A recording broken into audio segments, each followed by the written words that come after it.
मौलाना अबुल कलाम आज़ाद की जो मकसद थी, आज उससे जो है ना अंजुमन भटक गई है।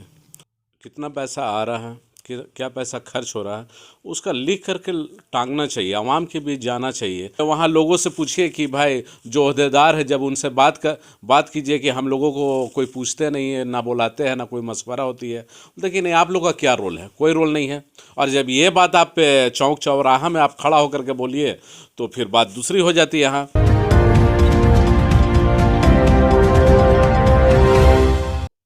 जोहार, नमस्कार, आदाब। आप देख रहे हैं CMP न्यूज़ झारखंड। मैं डॉक्टर मुजफ्फर हुसैन। आज हम लोग बात करेंगे अंजुमन इस्लामिया रांची के बारे में। यह संस्था कैसी काम कर रही है, विगत वर्षों में क्या विकास हुआ, अभी क्या चल रहा है, आने वाले समय में क्या होगा, इन सारे मुद्दों पर हम चर्चा करेंगे। और हमारे साथ एक प्रसिद्ध समाजसेवी बैठे हुए हैं, महफूज आलम। आइए हम उनसे बात करते हैं इस विषय पर। मैं महफूज आलम, एक सामाजिक कार्यकर्ता। अंजुमन इस्लामिया रांची को आप किस तरह से देखते हैं?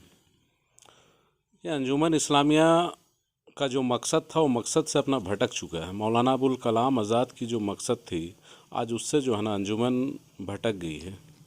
आज दुकान का रेंट कैसे बढ़े, चंदा कहाँ से आए, पैसा कहाँ से आए, सिर्फ इस पे फोकस है। मौलाना अबुल कलाम आज़ाद की सपना था, उसकी सोच थी कि हम लीडरशिप पैदा करें मुसलमानों के बीच में, इसलिए अंजुमन इस्लामिया को कायम किया गया था। लेकिन अभी और इससे पहले की जो टीम थी, यहाँ देख रहे सिर्फ जो है ना कैसे हम रेंट बढ़ाए, कैसे अंजुमन का आमदनी आए, सिर्फ आमदनी में फोकस किया जा रहा है। और 2014 के बाद से मुस्लिम लीडरशिप जो नौजवान उभर रहे थे, उसे कुछ फर्जी मीडिया के द्वारा बदनाम कर करके बौना कर दिया गया है। खर्च कितना पैसा आ रहा है, क्या पैसा खर्च हो रहा है, उसका लिख करके टांगना चाहिए, आवाम के बीच जाना चाहिए। इसमें क्या है कि आवाम भी भ्रमित है कि अंजुमन जो है ना गलत काम कर रही है, पैसा जो है ना हिसाब नहीं दे रही है। अगर कोई हिसाब मांगता है तो उसको बोला जाता है कि आप ऑफिस आइए। तो ये पर्सनली कोई ऑफिस नहीं आएगा ना। आप अगर आपने अगर खर्च किया है और जो आमदनी आ रही है उसको आप टांग दीजिए, जो आवाम उसको देख ले। आप टांगते क्यों नहीं हैं? आप उसको टांग दीजिए ना, जो भी खर्च का आय वाय है उसको आप टांगिए। और वक्फ बोर्ड को दिया जाना चाहिए कि नहीं ऑडिट रिपोर्ट? एकदम देना चाहिए, वक्फ बोर्ड को ऑडिट रिपोर्ट देना चाहिए। कुछ लोग भी जो है ना इसकी मांग शुरू से करते आ रहे हैं, लेकिन मांग जो है ना पूरी नहीं की गई।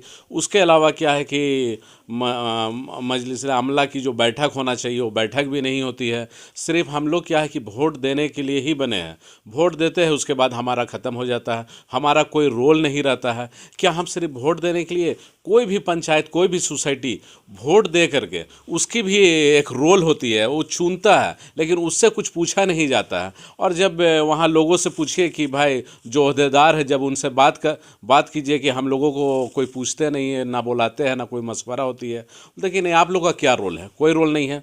और जब ये बात आप चौक चौराहा में आप खड़ा होकर के बोलिए तो फिर बात दूसरी हो जाती है। यहाँ तो अब तो यहाँ मुस्लिम इदारा को भी जो है ना आप उसकी मान्यता आप उसको नहीं देते हैं, ना उसको मान सम्मान देते हैं। आप वोट के टाइम जो है ना आप जाली वोटर बना करके और फिर आप वोट लेना चाहते हैं, वोटर को यूज़ करते हैं। वोटर को यूज करते हैं। स्वास्थ्य के क्षेत्र में और शिक्षा के क्षेत्र में अंजुमन का क्या काम हो रहा है या अब तक हुआ है, जिसको आप सराहना भी करना चाहें या उसकी जो है उपेक्षा करना चाहें? देखिए, स्वास्थ्य का क्षेत्र में तो हमने देखा कि थोड़ा बहुत ठीक ठाक हो रहा है, लेकिन वैसा नहीं हो रहा है। क्योंकि आए दिन देखते हैं कि झगड़ा फसाद अंजुमन हॉस्पिटल में होते हुए रहती है। और इसका जो कारण है, उस कारण को भी अगर कोई बताता तो उस पर अमल नहीं किया जाता है। बहुत सारी खामियां हैं, जो खामियां को शुरू से सभी पंचायत, सभी इदारा, सभी सोसाइटी के लोग बात को अपना रखते हैं, लेकिन उस पर ध्यान नहीं दिया जाता है।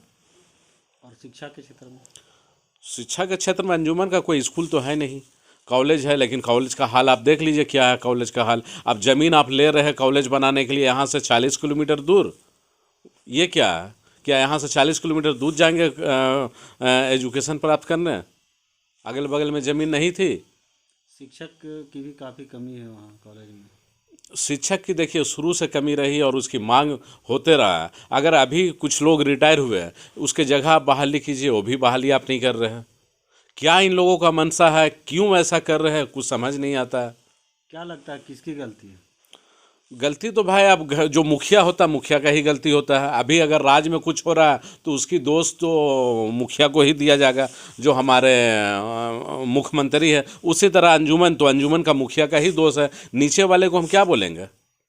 मेन तो इस पे जो मुखिया है, उसकी दोष है ना। और आपस में आप दिखलाइएगा कि हम लड़ाई हम लोग कर रहे हैं, ये उस पे इल्ज़ाम लगाया जा रहा है, ये उस पे इल्ज़ाम लगाया जा रहा है, ये सब ढाकुचला है। देखिए, होना तो बहुत विज़न है, बहुत सारा स्कोप है, हम लोगों से राय लेनी चाहिए। अब राय आप लेने के लिए तैयार भी नहीं होते, जो अपना मशवरा देना चाहते हो मशवरा को भी आप नहीं लेते हैं, आप अपने हिसाब से चलाना चाहते हैं, तो ये तो फिर ठीक बात नहीं है।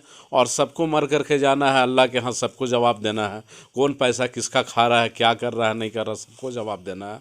देखिए, अंजुमन की स्थिति बहुत ख़राब है, बहुत ही ख़राब है। आप ग्रामीण क्षेत्र को आप नहीं जोड़ रहे हैं, क्या है ये।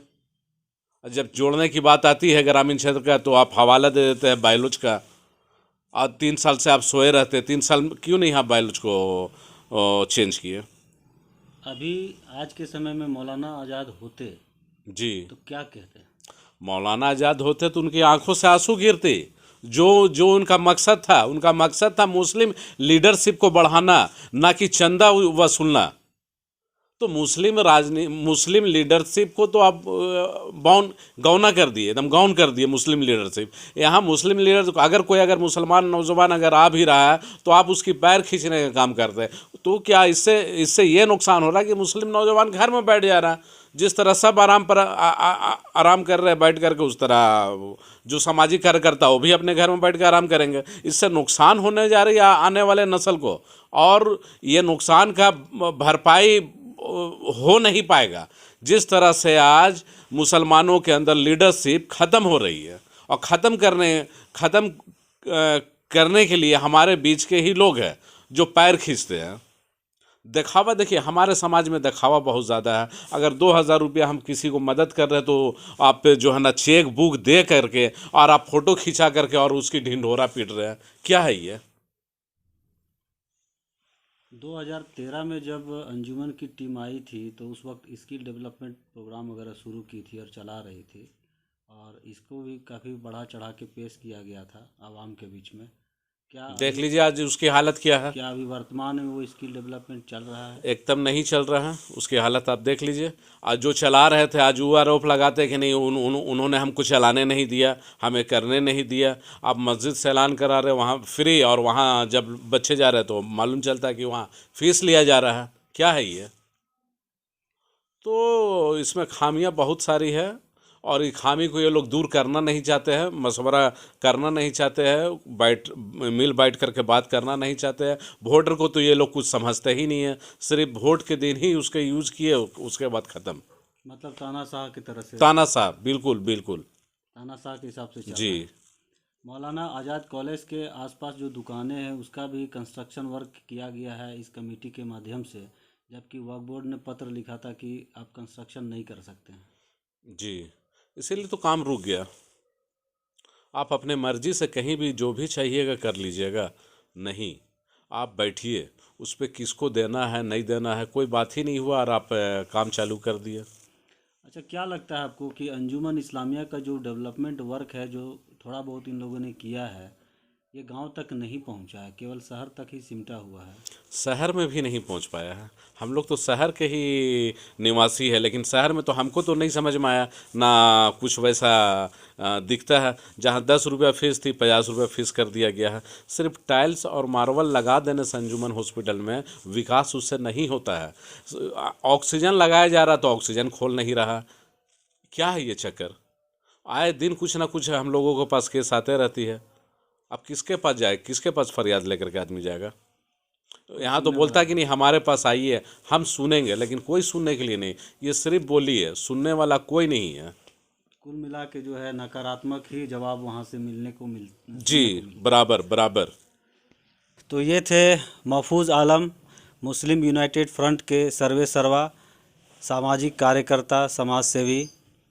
बहुत बेबाकी के साथ इन्होंने अंजुमन का पक्ष रखा, अंजुमन की कार्यप्रणाली पर अपना पक्ष रखा। हम चाहते थे कि आपको अंजुमन के बारे में बताएं, समाज सेवी के माध्यम से दिखाएं कि अंजुमन का वर्क क्या है, कहाँ तक विकास पहुंचा है। लेकिन इनसे बातचीत के क्रम में यह लग रहा है कि अंजुमन का जो कार्य क्षेत्र है वो सिर्फ दिखावा रह गया है और लाभार्थियों तक उसका कोई लाभ नहीं पहुंच रहा है। हमारे साथ जुड़े रहिए और अन्य खबरों के लिए CMP न्यूज़ झारखंड के साथ बने रहिए। धन्यवाद। हम फिर उपस्थित होंगे आपके साथ हमारे मुहिम कैसे बनेगा मौलाना अबुल कलाम आज़ाद के सपनों का अंजुमन, एक नए चेहरे, एक नई शख्सियत के साथ। तब तक घर पर रहें, सुरक्षित रहें, अपने परिवार का ख्याल रखें, कोविड गाइडलाइंस का पालन करें और हाँ, हमारे चैनल को लाइक, फॉलो, सब्सक्राइब जरूर करें। जय हिंद।